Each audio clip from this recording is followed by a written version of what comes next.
அனைவருக்கும் வணக்கம். சற்று முன்பு வெளியான முக்கிய அறிவிப்பு. 60 வயதை தாண்டிய மூத்த குடிமக்கள் அனைவரும் பயன்பெறும் வகையில் கவனத்தில் கொள்ளக்கூடிய மிக மிக முக்கியமான மகிழ்ச்சியான அறிவிப்பை அரசு வெளியிட்டிருக்கிறது. இதை பற்றி விரிவாக தெரிஞ்சுக்கணும்னா இந்த வீடியோவை கடைசி வரைக்கும் ஸ்கிப் பண்ணாமல் முழுமையாக பாருங்கள்.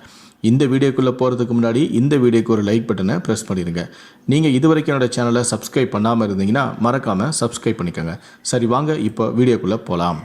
60 வயதுக்கு பிறகு பெரும்பாலானோர் தங்களுடைய எதிர்காலத்திற்காகவும் தனது அத்தியாவசிய மற்றும் மருத்துவ செலவுக்காகவும் முன்கூட்டியே சேமித்து வைக்க வேண்டும். ஆனால் இனி அவர்கள் கவலைப்பட தேவையில்லை. இந்தியாவில் ஸ்டேட் பேங்க் ஆஃப் இந்தியா உள்ளிட்ட பிற வங்கிகள் உங்களுக்காக ஒரு சிறப்பான திட்டத்தை கொண்டு வந்துள்ளது. அதுதான் ரிவர்ஸ் மோர்ட்கேஜ் லோன் திட்டமாகும். இந்த ரிவர்ஸ் மோர்ட்கேஜ் லோன் திட்டமானது மூத்த குடிமக்களுக்கான சிறப்பான திட்டமாகும். ஓய்வூதியத்திற்காக சேமிக்காத மூத்த குடிமக்களுக்கு இந்த திட்டம் பெரும் உதவியாக இருக்கும். இந்த திட்டத்தின் மூலம் மூத்த குடிமக்கள் தங்களுடைய தினசரி செலவுகள் மற்றும் மருத்துவ செலவுகளை சமாளிக்கவும் முடியும். குறிப்பாக வங்கிகள் இந்த பணத்தை திரும்ப பெறுவது இல்லை. அதேபோல இதற்கு வரி செலுத்தவும் வேண்டியதில்லை. இந்த திட்டத்திற்கான அம்சங்கள்: 60 வயதை தாண்டிய மூத்த குடிமக்கள் இந்த திட்டத்தின் கீழ் வங்கியில் கடன் பெற முடியும். அதிகபட்சமாக 15 வருடங்கள் வரை மாதம் மாதம் கடன் தொகையை தொடர்ச்சியாக பெறவும் முடியும்.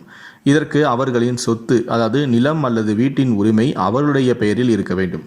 வீட்டின் ஆயுள் காலம் குறைந்தது 20 வருடங்களாவது இருத்தல் அவசியம்.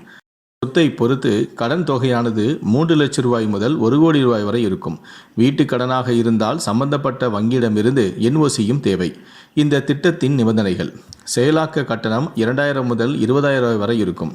கடன் காலம் 15 ஆண்டுகள். கடன் தொகை முற்றிலும் வரி விலக்கு பெற்றது. கடன் தொகையை எங்கு வேண்டுமானாலும் செலவிடலாம். கடன் வாங்கியவர் பணத்தை திருப்பி செலுத்த தேவையில்லை.